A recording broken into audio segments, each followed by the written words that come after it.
அனைவருக்கும் வணக்கம். கன்னிராசிக்காரர்களுக்கு சரியாக 100 ஆண்டுகளுக்கு பிறகு 5 கிரகநிலைகள் ஒரே ராசியில் சப்தமஸ்தானமாகிய 7ல் வலுவாக இணையக்கூடிய இந்த வாரம் என்பது அற்புதமான பல மாற்றங்களை சந்திப்பதற்கான வாய்ப்பையும் யோகத்தையும் உருவாக்கி கொடுக்கிறது. சூரிய சந்திரன் இணைவால் வருகின்ற 8ஆம் தேதி அமாவாசை நிகழ்வானதும் நடைபெறுகிறது. அது மட்டுமல்லாது இந்த வாரத்தின் இறுதியில் 14ஆம் தேதி சூரியன் மேச ராசியில் உச்சம் பெறுகிறார். சந்திரன் ரிஷப ராசியில் உச்சம் பெறுகிறார். மேலும் சுக்கிரன் மீன ராசியில் உச்சம் பெற்று சஞ்சரிக்கிறார். இப்படி 3 கிரகநிலைகள் இந்த வாரத்தின் இறுதியில் உச்சம் பெறுவது என்பது கன்னிராசிக்காரர்களுக்கு அதிர்ஷ்ட யோக வாய்ப்புகளை அள்ளி கொடுக்கக்கூடிய ஒரு சிறந்த அமைப்பாக பார்க்கப்படுகிறது. 5 கிரகநிலைகள் ஒரே ராசியிலும் இந்த வாரத்தின் இறுதியில் 3 கிரகநிலைகள் உச்சம் பெற்றும் சஞ்சரிப்பது நன்மையும் அதிர்ஷ்டமும் யோகமும் நிறைந்து கொடுக்கக்கூடிய ஒரு அற்புதமான தருணமாக அமைந்துள்ளது என்பதை தெளிவாகவும் துல்லியமாகவும் கிரகநிலைகள் உறுதிப்படுத்துகின்றன. எனவேதான் கன்னிராசிக்காரர்களுக்கு கஷ்டம் விலகும் நேரமாகவும்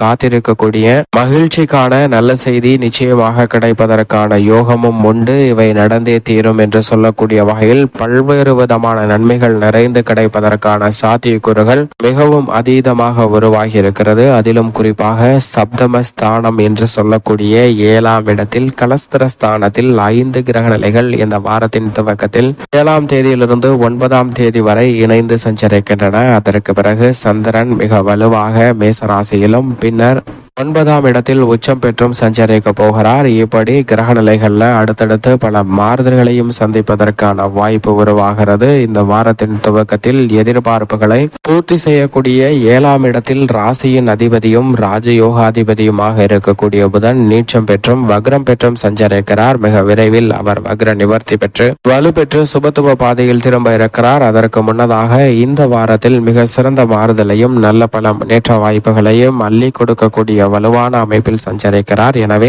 நீங்கள் திட்டமிடுவதை விட நல்ல பல மாற்றமும் முன்னேற்றமும் இந்த தருணத்தில் கிடைப்பதற்கான வாய்ப்பும் சூழ்நிலையும் மிகவும் அபரிவிதமாக உண்டு என்பதை தெளிவாகவும் துல்லியமாகவும் கன்னிராசிக்காரர்களுக்கு ராசியின் ராஜயோகாதிபதியான புதன் உறுதிப்படுத்துகிறாருங்க. மாணவர்களின் கல்வியில் நல்ல முன்னேற்றம் கிடைக்கும். திட்டமிட்டபடி அனைத்து விதமான பணிகளிலும் ஏற்படக்கூடிய காரிய தடைகள் விலகி நல்ல நன்மையும் முன்னேற்றமும் கிடைப்பதற்கான சூழ்நிலை உருவாகியுள்ளது. சந்திரன் 7, 8, 9 ஆகிய இடங்களில் வலுவாக சஞ்சரிக்க போகிறார். சந்திரன் அஷ்டமத்தில் வீற்றிருக்கக்கூடிய வேளையில் 9ஆம் தேதியிலிருந்து 11ஆம் தேதி காலை 8 மணி வரை சற்று கூடுதல் கவனமும் விழிப்புணர்வும் தேவை. அந்த தருணங்கள்ல சந்திரன் அஷ்டமத்தில் வீற்றிருப்பார். எனவே அந்த தருணங்களில் தேவையற்ற வீண் வாக்குவாதங்களை தவிர்ப்பது நல்ல பலனை பெற்றுக் கொடுக்கும். கணவன் மனைவிக்கிடையே கருத்து வேறுபாடு ஏற்பட்டாலும் விட்டு கொடுத்து செல்வதால் நல்ல மகிழ்ச்சி கிடைப்பதற்கான சூழல் உண்டு. வாரத்தின் மத்திய பகுதியை தவிர முற்பகுதியிலும் பிற்பகுதியிலும் மிக வலுவாக சஞ்சரிக்கிறாருங்க சந்திரன். ஏனென்றால் மிக வலுவாக முற்பகுதியில் உச்சம் பெற்ற சுக்கிரனுடன் இணைந்து சஞ்சரிக்கிறார். பிற்பகுதியில் சந்திரனை உச்சம் பெற்று சஞ்சரிக்கிறாருங்க. பாக்கியஸ்தானமாகிய 9ஆம் இடத்தில் இது நிச்சயமாக கன்னிராசிக்காரர்களுக்கு பல்வேறு வகையான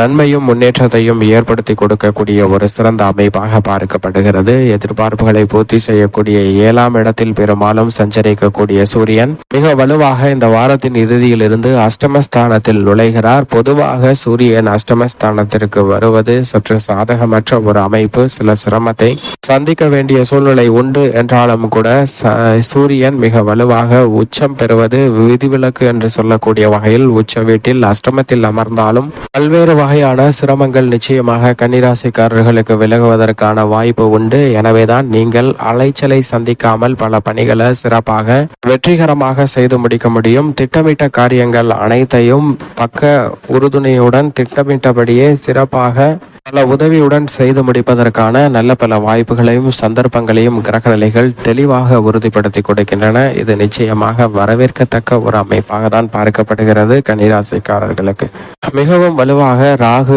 7ஆம் இடமான சப்தமஸ்தானத்தில் சஞ்சரிப்பதால் திடீர் அதிர்ஷ்ட யோக வாய்ப்புகளை நிச்சயமாக ஏற்படுத்தி கொடுப்பாருங்க. தனது சஞ்சார தூரத்தில் பாதிக்கு மேல் கடந்து விட்டார். எனவே இனி வரக்கூடிய தருணத்தில் மிகப்பெரிய அளவுல சிரமங்கள் குறைவதற்கான வாய்ப்பு நிச்சயமாக உண்டு. அது மட்டுமல்லாது 5 கிரகநிலைகள் இணைந்து சப்தம பார்வை ஜென்ம ராசியில் செலுத்துகின்றன. ஜென்ம ராசியில் வலுவாக சஞ்சரிக்கக்கூடிய கேதுவின் மீது சுப பார்வை பதிவதால் கேதுவால் ஏற்படக்கூடிய எதிர்மறை எண்ணங்கள், சிந்தனைகள், கற்பனையான பயங்கள் விலகி நல்ல ஆக்கப்பூர்வமான பல பணிகளை இந்த தருணத்தில் மேற்கொள்வதற்கான நல்ல பல வாய்ப்பும் சந்தர்ப்பமும் இந்த தருணத்தில் நிச்சயமாக நிறைந்து கிடைக்கிறது. திட்டமிட்டதை விட காரிய தடைகள் விலகி நல்ல முன்னேற்றத்தை மிக வலுவாக பெறுவதற்கான அதிர்ஷ்ட யோக வாய்ப்புகள் உண்டு என்பதை தெளிவாகவும் துல்லியமாகவும் கிரகநிலைகள் உறுதிப்படுத்துகின்றன.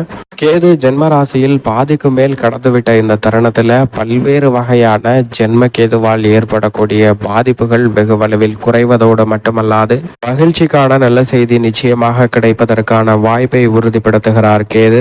எனவேதான் கன்னிராசிக்காரர்களுக்கு திட்டமிட்டதை விட நல்ல வளர்ச்சியும் முன்னேற்றமும் இந்த தருணத்தில் கிடைப்பதற்கான சூழ்நிலை மிகவும் அபரிவிதமாக கிடைக்கக்கூடிய ஒரு தருணமாக தான் பார்க்கப்படுகிறது. ஆனால் அதைவிட முழு சுபகிரகமாக இருக்கக்கூடிய குரு அஷ்டமத்தில் அமர்ந்திருந்தாலும் 99% மேல் கடந்துவிட்டார். எனவே அவர் மிக விரைவில் பாக்கியஸ்தானமாகிய 9 இன்னும் சில நாட்கள்ல அமர போகிறாருங்க.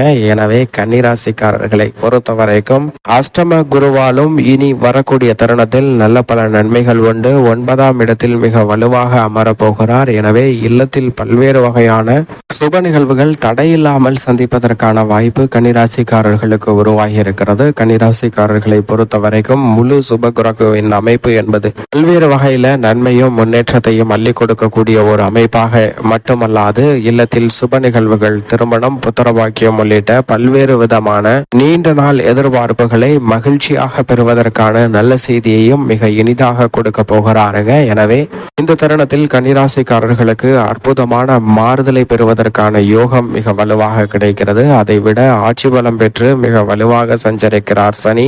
6ஆம் இடமாகிய ரூணரோக சத்துருஸ்தானத்தில் சனி சஞ்சரிப்பது என்பது ஒரு வகையில் அற்புதமான யோகத்தை கொடுக்கக்கூடிய அமைப்பாக பார்க்கப்படுகிறது. அது மட்டுமல்லாது பொதுவாக மங்களகாரகன் என்று சொல்லக்கூடிய செவ்வாயும் 3, 6, 11 ஆகிய இடங்களில் அபரிவிதமான வளர்ச்சியை ஏற்படுத்தி கொடுப்பார். அப்படிப்பட்ட ஒரு இடத்தில் சனியுடன் இணைந்து ரூணரோக சத்துருஸ்தானம் ஆகிய 6ஆம் இடத்தை இந்த 2 கிரகநிலைகள் வலுப்படுத்துவது என்பது நிச்சயமாக மிக பெரிய அதிரடியான மாற்றத்தை சந்திப்பதற்கான யோகம் உண்டு. பொதுவாக சனி மற்றும் செவ்வாயின் இணைவு என்பது முரண்பாடான கிரக சேர்க்கையாக இருந்தாலும் கூட இந்த தருணத்தில் நல்ல பல முன்னேற்ற வாய்ப்புகளை ரூணரோக சத்துருஸ்தானத்தில் சஞ்சரிப்பதால் ஏற்படுத்தி கொடுக்க போகின்றன. உத்தியோக ரீதியாக எதிர்பார்க்கக்கூடிய சலுகை, புதிய வேலை வாய்ப்பு உள்ளிட்ட நல்ல பல வெற்றி வாய்ப்பு மிகவும் அபரிவிதமாக கன்னிராசிக்காரர்களுக்கு கிடைக்கும். தொழில்துறை, வியாபாரத்துறையில் திட்டங்களை சரியான முறையில் செயல்படுத்தி நிதி நிறுவனங்களின் ஒத்துழைப்பு, பங்குதாரர்கள், வாடிக்கையாளர்களின் ஒத்துழைப்பு என அனைத்தும் கனகச்சிதமாக அமைவதால் உத்தியோகம் மற்றும் தொழில் ஆகிய இரண்டிலும் மிக சிறப்பான வளர்ச்சியும் முன்னேற்றமும் நிறைந்து பெறுவதற்கான அதிர்ஷ்ட யோகம் நிறைந்த ஒரு தருணமாக கன்னிராசிக்காரர்களுக்கு உள்ளது என்பதை தெளிவாகவும்